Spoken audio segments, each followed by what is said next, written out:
జనసేన అధ్యక్షుడు పవన్ కళ్యాణ్ మరికాసేపట్లో విజయవాడ చేరుకోబోతున్నారు. ఇప్పటికే గన్నవరం ఎయిర్పోర్ట్ కి భారీగా ఆయన అభిమానులు జనసేన కార్యకర్తలు చేరుకున్నారు. స్వాగత ఏర్పాట్లు చేశారు. అయితే తుమ్మలపల్లి కళాక్షేత్రంలో అగ్రిగోల్డ్ బాధితులతో పవన్ కళ్యాణ్ భేటీ అవుతారు. రాష్ట్ర స్థాయి అగ్రిగోల్డ్ బాధితులు ఇవాళ సమావేశమవుతున్న నేపథ్యంలో ఆ సమావేశానికి పవన్ కళ్యాణ్ హాజరు కాబోతున్నారు. అగ్రిగోల్డ్ బాధితులను అక్కడ పరామర్శిస్తారు. ఏపీ ప్రభుత్వం ఈ పాటికి అగ్రి బాధితులకు భరోసా ఇచ్చింది. అయితే ఆ భరోసా అమలవ్వాలంటే అగ్రిగోల్డ్ బాధితులకు బాసటగా నిలిచే నాయకత్వం కావాలని కొందరు బాధితులు కోరుకుంటున్నారు. ఈ నేపథ్యంలోనే పవన్ కళ్యాణ్ వారికి భరోసా ఇవ్వబోతున్నారు. తమ సమస్యలకి ఒక పరిష్కారం చూపబోతున్నారన్న ఆశ అగ్రిగోల్డ్ బాధితుల్లో కనిపిస్తోంది. గన్నవరం ఎయిర్పోర్ట్ దగ్గరికి పవన్ కళ్యాణ్ అభిమానులు ఒక్కొక్కరిగా చేరుకుంటున్నారు. మహిళలు, పురుషులు అందరూ పిల్లలతో సహా గన్నవరం ఎయిర్పోర్ట్ కి చేరుకుంటున్నారు. పవన్ కళ్యాణ్ ని ఒక్కసారన్నా చూడాలని, అలానే అగ్రిగోల్డ్ బాధితులు కొంతమంది, అలానే జనసేన కార్యకర్తలు కొంతమంది కూడా అక్కడ పవన్ కళ్యాణ్ కి స్వాగతం పలికేందుకు గన్నవరం ఎయిర్పోర్ట్ లో వేచి చూస్తున్నారు. గన్నవరం ఎయిర్పోర్ట్ దగ్గర నుండి పూర్తి వివరాలు మా ప్రతినిధి దీప్తి అందిస్తారు. దీప్తి,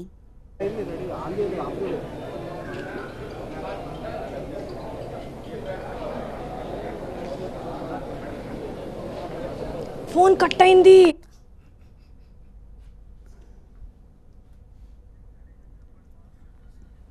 అగ్రిగోల్డ్ ఆస్తులను జప్తు చేసిన సర్కార్ వాటిని వేలం వేసి తమకు న్యాయం చేయాలంటున్నారు బాధితులు. ఒకవేళ అగ్రిగోల్డ్ ఆస్తుల్ని వేలం వేసి తమకి డబ్బులు ఇచ్చినట్లయితే తమ సమస్యలు పరిష్కారం అవుతాయని, కానీ ఎందుకో ప్రభుత్వం ఈ విషయంలో అలసత్వం వహిస్తోందని బాధితులు ఆవేదన వ్యక్తం చేస్తున్నారు. ఏ అడ్డంకులు వస్తున్నాయో తమకి అర్థం కావడం లేదంటూ అగ్రిగోల్డ్ బాధితులు నిరసన వ్యక్తం చేస్తూ ఉన్నారు. ఈ నేపథ్యంలోనే ఈరోజు కర్ణాటక, తమిళనాడు, ఆంధ్రప్రదేశ్, తెలంగాణ, ఒరిస్సాకి సంబంధించిన అగ్రిగోల్డ్ బాధితుల సమావేశం విజయవాడలో జరగనుంది. విజయవాడకి తరలి వస్తున్నారు అగ్రిగోల్డ్ బాధితులు. మరి కాసేపట్లో గన్నవరం ఎయిర్పోర్ట్ కి పవన్ కళ్యాణ్ చేరుకోబోతున్నారు. ఈ సమావేశానికి హాజరయ్యేందుకు పూర్తి వివరాలు మా ప్రతినిధి దీప్తి అందిస్తారు. దీప్తి,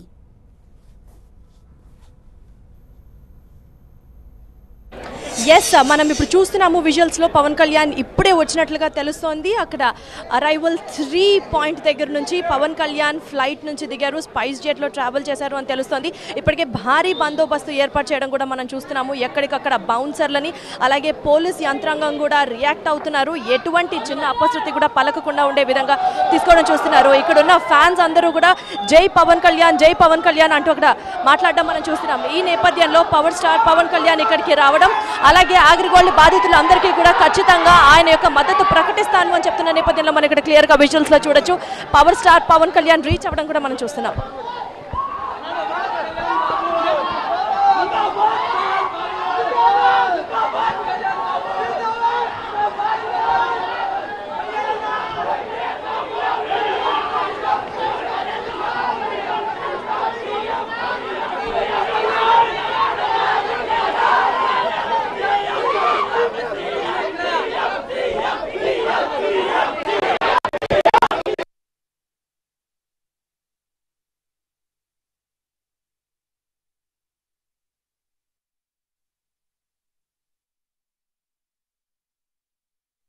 జనసేన అధ్యక్షుడు పవన్ కళ్యాణ్ గన్నవరం ఎయిర్పోర్ట్ కి చేరుకున్నారు. ఎయిర్పోర్ట్ దగ్గర వేచి చూస్తున్న జనసేన కార్యకర్తలు, అలానే అభిమానులు పవన్ కళ్యాణ్ కి జై కొడుతూ పవన్ కళ్యాణ్ కి ఘన స్వాగతం పలుకుతున్నారు. అయితే పవన్ కళ్యాణ్ ఎందుకోసమైతే విజయవాడ వచ్చారు అంటే అగ్రిగోల్డ్ బాధితులకు ఆయన భరోసా ఇవ్వనున్నారు. అగ్రిగోల్డ్ బాధితుల సమావేశానికి ఆయన హాజరు కానున్నారు. ఈ సమావేశంలో బాధితులతో మాట్లాడి వారి డిమాండ్లేంటో తెలుసుకోనున్నారు. వాళ్ళకి భరోసా ఇవ్వనున్నారు. వారికి బాసటగా నిలవనున్నారు. పవన్ కళ్యాణ్ ప్రస్తుతం విజయవాడ గన్నవరం ఎయిర్పోర్ట్ కి చేరుకున్నారు. అక్కడ నుండి ఒక హోటల్ కి వెళ్లబోతున్నారు. అక్కడ బస చేసి ఆ తర్వాత 11:30 తుమ్మలపల్లి కళాక్షేత్రానికి చేరుకోబోతున్నారు. ఇప్పటికే అగ్రిగోల్డ్ బాధితులు ఒక్కొక్కరుగా అక్కడికి చేరుకుంటున్నారు కళాక్షేత్రానికి.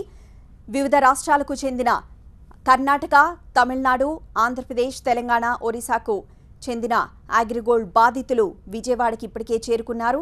తుమ్మలపల్లి కళాక్షేత్రానికి ఒక్కొక్కరుగా వస్తున్నారు. తమ బాధలు, వెతలు చెప్పుకోవడానికి వారు సిద్ధమవుతున్నారు.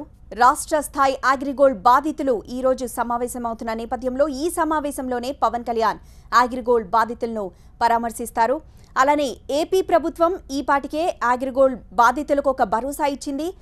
ఆ భరోసా అమలవ్వాలి అంటే ఆ బాధితులకు బాసటగా నిలిచి ఒక నాయకత్వం కావాలని బాధితులు కోరుకున్నారు. దీంతో పవన్ కళ్యాణ్ వారి కోరికను మన్నించి ఈ సమావేశానికి హాజరై వారికి బాసటగా నిలవనున్నారు.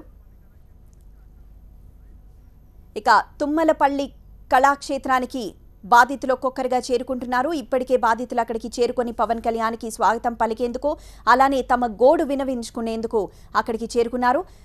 ఆ కళాక్షేత్రం నుండి పూర్తి వివరాలు మా ప్రతినిధి అశోక్ అందిస్తారు. అశోక్, ఇప్పటికే పవన్ కళ్యాణ్ ఎయిర్పోర్ట్కి చేరుకున్నారు. కొద్దిసేపటి క్రితం విమానం దిగిన తర్వాత ఆయన రోడ్డు మార్గంలో గన్నవరం ఎయిర్పోర్ట్ నుంచి విజయవాడ గేట్వే హోటల్కి చేరుకుంటున్నారు. ఇప్పటికే గన్నవరం ఎయిర్పోర్ట్ నుంచి ఆయన బయలుదేరారు. జనసేన కార్యకర్తలు భారీ ఎత్తున ఎయిర్పోర్ట్ దగ్గర పవన్ కళ్యాణ్కు స్వాగతం పలికారు. ఇది పార్టీ కార్యక్రమం కాదని పవన్ కళ్యాణ్ మొదటి నుంచి కూడా చెప్తున్నారు. కేవలం అగ్రిగోల్డ్ బాధితులకు భరోసా ఇవ్వడానికి, వాళ్లకు అండగా నిలవడానికి మాత్రమే నేను వస్తున్నాను కాబట్టి హంగామా ఏమీ చేయొద్దని ఆయన మొదటి నుంచి కూడా జనసేన తరపున విజ్ఞప్తి చేస్తున్నారు. అట్లాగే తుమ్మలపల్లి కళాక్షేత్రంలో జరిగే ఈ కార్యక్రమంలో కూడా దాదాపు ఈ సీటింగ్ కెపాసిటీ అనేది 700 ఉంది. 700 కూడా దాదాపు మన రాష్ట్రంతో పాటు ఇటు పక్కన తెలంగాణ, ఇటు ఒరిస్సా నుంచి, అటు కర్ణాటక నుంచి, అన్ని రాష్ట్రాల నుంచి వచ్చిన బాధితులకు సరిపోతుంది కాబట్టి ఫ్యాన్స్ కొంచెం లోపలికి వచ్చే ప్రయత్నం చేయొద్దని కూడా ఇటు అగ్రిగోల్డ్ బాధితులు, అటు జనసేనకు సంబంధించిన వాళ్ళు కూడా విజ్ఞప్తి చేస్తూ ఉన్నారు. పవన్ కళ్యాణ్ వెళ్ళేటప్పుడు ఫ్యాన్స్ అందరిని ఉద్దేశించి మాట్లాడతారు, వాళ్ళందరినీ కూడా కలుస్తారు కాబట్టి ప్రస్తుతం తుమ్మలపల్లి కళాక్షేత్రంలో జరుగుతున్న ఈ కార్యక్రమం మొత్తం కూడా అగ్రిగోల్డ్ బాధితులకు ఇవ్వాలని కూడా వాళ్ళు విజ్ఞప్తి చేస్తున్నారు. ఒకసారి వేదికను కూడా చూస్తున్నాము. జనసేనకు సంబంధించిన కార్యకర్తలందరూ కూడా ఏర్పాట్లు చేయటం జరిగింది. ఎదురుగా మనకు కనిపిస్తున్న పోస్టర్ కూడా మనం ఒకసారి చూడొచ్చు వేదిక పైన. అదే పోడియం దగ్గర నుంచి పవన్ కళ్యాణ్ బాధితులను ఉద్దేశించి మాట్లాడతారు. అలాగే బాధితుల్లో కొంతమందిని వేదికపైకి పిలిపించుకుని వాళ్ళతో మాట్లాడి వాళ్ళ సమస్య అంతా కూడా అడిగి తెలుసుకుంటూ ఉంటారు. ఎందుకు ఇప్పటివరకు వాళ్ళందరికీ పరిహారం చెల్లించడంలో, వాళ్ళు కట్టిన డబ్బులు వాళ్ళకి ఇవ్వడంలో ఎందుకు ఆలస్యం అవుతోంది, ప్రభుత్వం ఎలాంటి హామీలు ఇచ్చింది, ఇకపైన తన నుంచి ఎలాంటి సాయం కోరుకుంటూ ఉన్నారు, ఎలాంటి మద్దతు కోరుకుంటున్నారు అనే అన్ని అంశాలను కూడా బాధితులను అడిగి ఆయనే తెలుసుకోబోతున్నారు. అట్లాగే అగ్రిగోల్డ్ బాధిత సంఘం ప్రధాన కార్యదర్శి ఉన్నారు. పవన్ కళ్యాణ్కి 3 ముక్కలు చెప్పండి. పవన్ కళ్యాణ్కు మీరు ఏమని విజ్ఞప్తి చేయబోతున్నారు, పవన్ కళ్యాణ్ నుంచి మీరేమి ఎక్స్పెక్ట్ చేస్తున్నారు? మొత్తం మీద ఇప్పటికైనా స్పందించి పవన్ కళ్యాణ్ గారు ఈరోజు ఆయనే ముందుకు వచ్చి సమావేశాన్ని ఏర్పాటు చేద్దామని చెప్పినందుకు ఆయనకు ఒకసారి అభినందనలు తెలియజేస్తా ఉన్నాం. అయితే మేము 2.5 సంవత్సరాల కాలం చేసినటువంటి పోరాట ఫలితంగా నేను 23వ తేదీ నాడు ప్రభుత్వం కూడా ఈ రాష్ట్రం కానీ పక్క రాష్ట్రాల్లో కూడా జరగనటువంటి విధంగా కొద్ది గట్టి చట్టాన్ని ఒక దానికి తీసుకురావడం కావచ్చు, లేకపోతే చనిపోయినటువంటి వాళ్ళకి 5 లక్షల రూపాయలు ఎస్క్రేట్ చేయడం కావచ్చు, బాధితులను పట్టుకోవడానికి 10 లక్షల రూపాయలు రివార్డు ప్రకటించడం కావచ్చు, అట్టాని ఈ ఆక్షన్ కూడా వేగవంతంగా జరగడానికి ఒక 50 కోట్ల రూపాయలు కేటాయించడం కావచ్చు, ఒక రకంగా మమ్మల్ని కూడా సంతృప్తి వచ్చిన మాట వాస్తవం. కానీ ఇంకా మేమేమనుకుంటున్నామంటే పూర్తిగా బాధితులకు డబ్బులు వస్తే కానీ, అంటే 2.5 సంవత్సరాల కాలం గడిచిపోవడం మూలంగా ఈ ప్రభుత్వం ఇచ్చినటువంటి భరోసా కొంత మేరకు పనికొచ్చినా కూడా పూర్తి స్థాయి భరోసా అయితే ప్రజలకు ఇచ్చేటువంటి పరిస్థితి కనపడతలేదు. నిన్నగా ఆ ప్రకటన జరిగిన తర్వాత కూడా బాధితులు ఒకళ్ళిద్దరు చనిపోయినటువంటి పరిస్థితి ఉంది. కాబట్టి ప్రభుత్వాన్ని మేము డిమాండ్ చేస్తున్నాం, పవన్ గారి ద్వారా కూడా డిమాండ్ చేయమని రిక్వెస్ట్ చేస్తూ ఉన్నాం. ప్రభుత్వమే ముందుకు వచ్చి బాధ్యత తీసుకొని అగ్రిగోల్డ్ ఆస్తుల మొత్తాన్ని ప్రభుత్వం టేక్ఓవర్ చేసుకొని బాధితులకు డబ్బులు ఇవ్వమని అడుగుతా ఉన్నాం. మరి ప్రభుత్వం కూడా మా దగ్గర డబ్బులు లేవంటున్నట్టు అంటుంది కాబట్టి మేము ముందుగా ఏమడుగుతున్నామంటే భరోసా ఇవ్వడానికి చిన్న ఖాతాదారులకు డబ్బులు ఇవ్వండి, ఇక్కడ ఉన్నటువంటి పెద్ద ఆస్తులు ఏది ఉన్నాయో వాటిని ముందు ఆక్షన్ పెట్టండి, మిగతా వాళ్ళకి మీరు బాండ్లు ఇచ్చైనా సరే, గవర్నమెంట్ హామీ బాండ్లు ఇచ్చైనా సరే ఒక గట్టి నమ్మకాన్ని కలిగించలేకపోతే 3 సంవత్సరాలు కలవడం మూలంగా ఏదో చచ్చిపోయిన వాళ్ళకి డబ్బులు ఇస్తానంటున్నారు కానీ మాకు ఎప్పుడు వస్తాయనేటువంటి భావన ఇంకా కూడా జనాల్లో ఉంది. అది పోగొట్టే దాంట్లో పవన్ కళ్యాణ్ గారు మాకు పూర్తి సహకారం అందించాలని కోరుతా ఉన్నాం. ఒక్కొక్కరిని కూడా అగ్రిగోల్డ్ బాధితులు ఏ జిల్లా నుంచి వస్తున్నారో వాళ్ళని గుర్తించి వాళ్ళని మాత్రమే లోపలికి అనుమతిస్తున్నారు. వాళ్ళందరికీ కూడా ఈ విధంగా AgriGold customers agents welfare association అనే పేరుతో ఈ రకమైన ఒక ట్యాగ్ను కూడా వాళ్ళ చేతికి వేసి లోపలికి అనుమతిస్తున్నారు. పవన్ కళ్యాణ్ కూడా వాళ్ళని గుర్తించడానికి. ఎందుకంటే చాలామంది పవన్ కళ్యాణ్ అనగానే సహజంగా ఆయన చూడటానికి చాలామంది భారీ ఎత్తున తరలి వస్తారు కాబట్టి అసలైన అగ్రిగోల్డ్ బాధితులు లోపలికి వచ్చే అవకాశం ఉండదన్న ఉద్దేశంతో ముందస్తుగా వాళ్ళందరినీ గుర్తించి ఆ అగ్రిగోల్డ్ అసోసియేషన్ వాళ్ళే గుర్తించి ఒక్కొక్కరిగా లోపలికి పంపిస్తున్నారు. ఒక్కొక్కరిగా వాళ్ళందరికీ కూడా చేతిపైన ఈ రకమైన వాళ్ళ అసోసియేషన్కి సంబంధించిన ట్యాగ్ను వాళ్ళకు వాళ్లే వేసుకుని వాళ్ళని వాళ్లే గుర్తించుకునే విధంగా ఈ కార్యక్రమం చేపడుతున్నారు. ఇప్పటికే చాలామంది వివిధ జిల్లాల నుంచి, ఎక్కడెక్కడో శ్రీకాకుళం నుంచి, ఒరిస్సా నుంచి, కర్ణాటక నుంచి బాధితులంతా కూడా తుమ్మలపల్లి కళాక్షేత్రానికి ఇప్పటికే చేరుకున్నారు. ఒక విధంగా చెప్పాలంటే పవన్ కళ్యాణ్ అనగానే వాళ్ళలో కొంత ఆశ కలిగింది, భరోసా లభిస్తుంది, తమ డబ్బులు తమకు తిరిగి వస్తాయన్న నమ్మకం వాళ్ళకి కలిగింది. ఈ నేపథ్యంలోనే బాధితులంతా కూడా తరలి వచ్చిన వాళ్ళందరినీ ఇక్కడ మన దృశ్యాల్లో చూస్తున్నాం. తుమ్మలపల్లి కళాక్షేత్రానికి తరలి వచ్చిన బాధితులు, అట్లాగే చాలా మంది ఉదయం 7 గంటల కల్లా ఎక్కడెక్కడి నుంచో రైళ్లలో వచ్చిన వాళ్ళు రైళ్లలో వచ్చారు, బస్సుల్లో వచ్చిన వాళ్ళు బస్సుల్లో వచ్చారు, ఇంకా ఇతర మార్గాల్లో వచ్చిన వాళ్ళు, అట్లా నానా ప్రయాసాలు కోర్చి మరి వీళ్ళందరూ వస్తున్నారు. చాలాసార్లు ఇటు విజయవాడకి ధర్నాలు చేయడానికి, ఆందోళన చేయడానికి, తమ డబ్బులు తమకు ఇప్పించమని ఇటు ప్రభుత్వానికి సంబంధించిన ప్రతినిధులను కలవటానికి ఎన్నోసార్లు వీళ్ళంతా కూడా అప్పులు చేసి మరీ ఛార్జీలు పెట్టుకుని అంతంత దూరం నుంచి బాధితులంతా వచ్చారు. ఇప్పుడు ఇది చివరిసారి ప్రయత్నంగా ఇప్పుడు కూడా మరోసారి వీళ్ళంతా అప్పులు చేసి ఇప్పటికే నిలువున మునిగిపోయి ఉన్నారు, మోసపోయి ఉన్నారు, డబ్బులని నష్టపోయి ఉన్నారు. ఇలాంటి ప్రయత్నంలో మరోసారి వీళ్ళంతా అంత దూరం నుంచి రావాలంటే వీళ్ళు భరించలేదనే చెప్పాలి. ఎందుకంటే వీళ్ళకి అంత ఛార్జీలు పెట్టుకుని ఇక్కడ వరకు రావడం అనేది చాలా కష్టంతో కూడుకున్న పని. అయినా కూడా చివరిసారి ప్రయత్నంగా పవన్ కళ్యాణ్ వచ్చాడు కాబట్టి మా డబ్బులు మాకు వస్తాయన్న ఆశతో వాళ్ళందరూ అప్పులు చేసి మరి ఇక్కడికి వస్తున్నారు. పెద్దమ్మ ఎక్కడి నుంచి వచ్చారు మీరు? నేను చిలకలూరిపేట నుంచి వచ్చానండి. పవన్ గారు వస్తున్నారు. 2 సంవత్సరాల నుంచి కదిలింపబడకుండా ఈ రోజున మరి పవన్ గారు ఎందు నిమిత్తము ఈ విధంగా ఎగిరిగోళ్ళు బాధితులతో మాట్లాడాలి, ఆదరించాలని చెబుతున్నారు.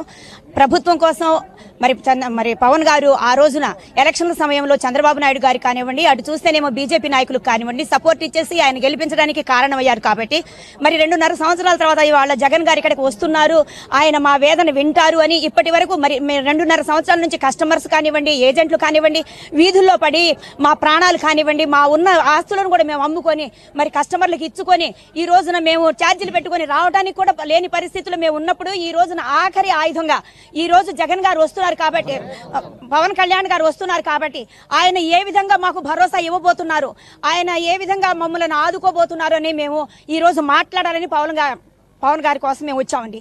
అయితే నేను చెప్పేది ఒకటే సార్, ఇప్పటి వరకు మరి ముఖ్యమంత్రి చంద్రబాబు నాయుడు గారు మేము ఎన్నో విధాలుగా పోరాటాలు చేసి మేము వీధుల్లో పడి మొన్న 18వ తారీఖున వారు హామీ ఇచ్చారు. వారికి తెలుసు ఈ యొక్క స్కామ్ గురించి తెలుసు, ప్రభుత్వం దగ్గర ఆస్తులన్నీ ఉన్నాయని తెలుసు, బినామీ ఆస్తులతో ఎంతమంది అయితే ఉన్నారో వారిని అందరినీ అరెస్ట్ చేయమన్నాము.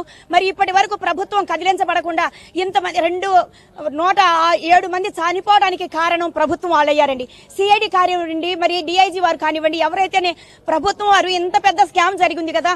చంద్రబాబు నాయుడు గారు అంటున్నారు, ముఖ్యమంత్రి గారు నేను అమరావతి కట్టుతున్నాను, నేను పెద్ద రాజకీయ నాయకుగా నేను ఎంతగానో ఎదిగి ఉన్నాను, నాకు రాజకీయంగా ఎంతో పరిపక్వత ఉన్నది, నేను ప్రజల పక్షంగా ఉన్న వ్యక్తిని అని చెప్పి చెబుతున్నారు. కానీ ఎందుకు మా గోడు పట్టించుకోవట్లేదు ముఖ్యమంత్రి గారు? ఎందుకు పట్టించుకోకుండా మమ్మల్ని ఈ విధంగా వీధులు పాలు చేశారు? మేం చేసామా మోసం? ఎవరు చేస్తారు ఇది? ఈ మోసం చేసింది ఎగిరిగోళ్ల సంస్థ డైరెక్టర్లు అయితే వాళ్ళనందరినీ మీరు కొమ్ము కాస్తూ, వాళ్ళని మీరు వెనుక వేసుకొస్తూ, వారిని మీరు అరెస్టు చేయకుండా ఇప్పటి వరకు 2015 4వ తారీఖున మీరు సిఐడి వారు ఎప్పుడైతే వెళ్ళి అక్కడ మరి వారి యొక్క ఆస్తులను కానీ జప్తు చేసుకున్నారో ఆనాటి నుంచి ఇప్పటి వరకు మీరు ఎందుకు న్యాయం చేయలేకపోతున్నారు? మీ మనసులో ఈ యొక్క అగ్రిగోల్డ్ విషయంలో మీరు జోక్యం చేసుకుని ప్రజల పక్షంగా ప్రభుత్వం మీకు హామీ ఇచ్చింది కదమ్మా, మీకు త్వరలోనే డబ్బులు తిరిగి చెల్లిస్తామని, చనిపోయిన వారికి కూడా పరిహారం ఇస్తామని సాక్షాత్తు ముఖ్యమంత్రి కూడా అసెంబ్లీలో ప్రకటన చేస్తున్నారు కదా. అవునండి, ప్రకటన చేస్తున్నారు. చంద్రబాబు నాయుడు గారు ఎప్పుడు చూసినా నేను అన్యాయం చేయను, నేను ప్రతి ఒక్కరు 1 పైసా కూడా ఇప్పిస్తాను, ఎవరు భయపడొద్దు అంటున్నారు. కానీ ఇళ్లకి వెళుతుంటే కస్టమర్లు మమ్మల్ని ఇళ్లలో ఉండనివ్వకుండా చేస్తున్నారు. మీరు ఎక్కడ పవన్ కళ్యాణ్కి ఏమని విజ్ఞప్తి చేస్తున్నారు? పవన్ కళ్యాణ్ గారికి ఇప్పుడు విజ్ఞప్తి చేసేది ఏంటంటే సార్, ఇప్పటికన్నా మీ హృదయం కదిలించబడి మీరు ఈ రోజున రావడానికి కారణం ఏమైందో మాకు తెలియదు. కానీ మీరు ప్రభుత్వంతో పాటు ఇప్పుడు నేను చెప్పేది ఒకటే సార్, మరి మద్రాసులో జరిగింది. ప్రకాష్ రాజ్ గారు ఆ రైతుల యొక్క సమస్య కోసం ఎక్కడికి వెళ్ళారు? అరుణ్ జైట్లీ గారి దగ్గరికి వెళ్ళారు. మీరు ఎందుకు వెళ్ళలేకపోతున్నారు? మీరు ఎంతమంది ఉన్నారు రాజకీయ నాయకులుగా లేక హీరోలుగా? ఆనాడు నాగేశ్వరరావు గారు కానివ్వండి, ఎన్టీ రామారావు గారు కానివ్వండి, ఎక్కడైతే తుఫాను బాధితులు ఉన్నారో వాళ్ళ దగ్గరికి వెళ్ళడానికి ఎంతగానో అందరూ సహకరించారు. మీరందరూ హీరోలు ఉన్నారు, ఎంతగానో మీరు రాజకీయ పరిపక్వత కలిగిన వ్యక్తులు అంటున్నారు, మేము పార్టీలను ఏర్పాటు చేసుకున్నామని చెబుతున్నారు. కానీ మీరు ఎందుకు ఆ విధంగా న్యాయం చేయలేకపోతున్నారు? ప్రకాష్ రాజ్ గారు లాగా మీరు వెళ్ళి మాట్లాడటానికి, అరుణ్ జైట్లీ గారి దాకా వెళ్ళడానికి మీకు మనసు లేదా? లేక మీకు ఏమైనా భయమా?